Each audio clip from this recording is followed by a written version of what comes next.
How you guys doing? My name is Eve Bosa-Guabadia. I work for ATI Physical Therapy. I also serve as an early career physical therapist liaison to the Illinois Physical Therapy Association.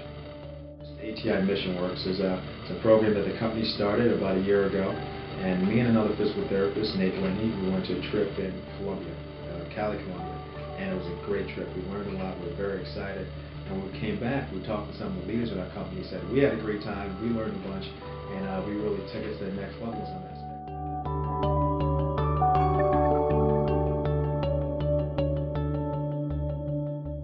I think others would like to do that as well. So the leaders of our company, Dylan Bates, Brett Mack, he said, create this program, let's offer this opportunity to others.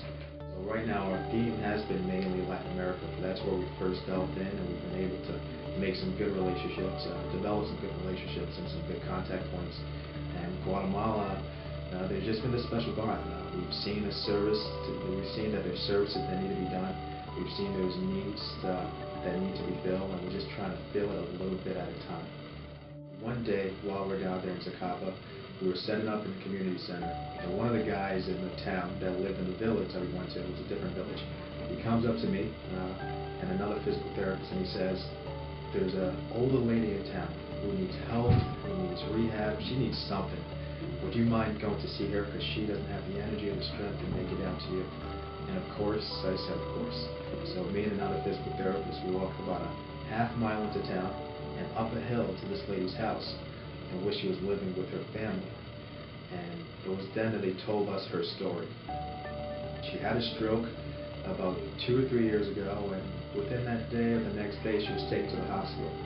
But after 3 days, she was sent home with no rehab plan, with no medical plan, with really nothing in some aspects, which was sad because she has lost most use and strength of her right arm and her right leg. Any sort of function and strength she had was from low-level walking and trying to get around. So she wasn't doing the things that she wanted to do, she loved to do, whether it's playing with the grandkids or helping around the house, things like that. So we spent about 45 minutes with her, the other physical therapist and I, in terms of working on posture, stretching, even some assistive exercises. We also, I think most importantly, educated her family on how they could help position and posture her and to challenge her how to walk. She had a cane fashioned out of a wooden branch. But the thing that sticks out to me the most, and even sticks out to me as I'm talking to you guys and I'm recounting the story, I thought about my own grandmother, who grew up, who lived, and towards the end of her life, had a stroke in Nigeria. That's where she's from, and who eventually died. And I thought about, towards the end of her life, just hoping that she had somebody else there with her, treating her, working with her, attending to her needs. So even as I was treating and hugging and loving this Guatemala grandmother, I was treating and hugging and loving my own grandmother. So those are the stories that really stick out to me when I do a mission trip like that. I'm Diane Davis. I am the Director of Therapy Services, University of Chicago Medicine. I have been in this position for about 15 years. I have been a physical therapist for, I hate to tell you, 40 years. And an IPTA member for 40 years.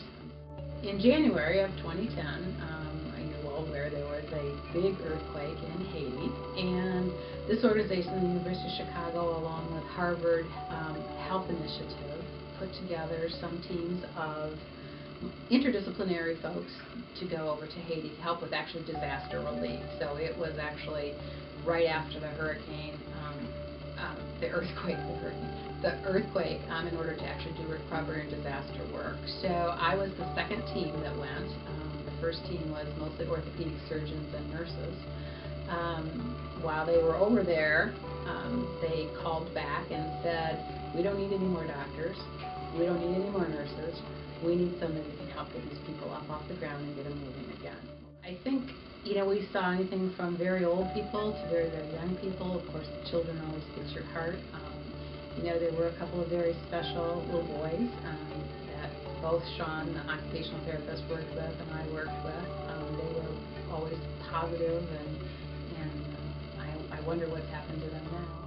Mostly it was ambulation training. It was just mobilization. It was getting them up, getting them mobilized. Andre actually had some wound care issues with his foot, so we did some wound management as well.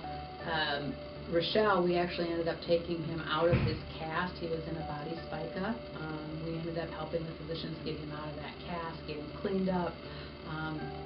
Just basic mobilization, sitting up for the very first time, standing up for the very first time, assessing, both his neurologic deficits as well as his orthopedic deficits. But mostly we were doing basic mobilization, just getting these people to be able to walk and move about.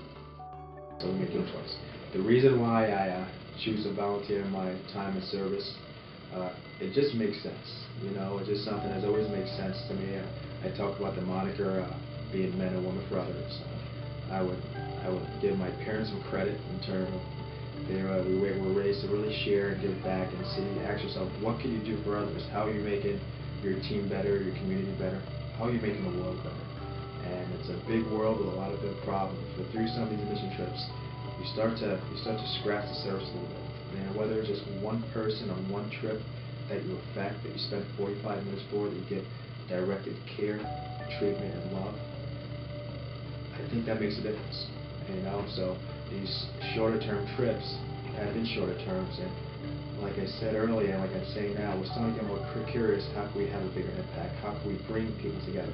PTs from different countries, from different companies, from different teams to work together to serve across the streets and around the world.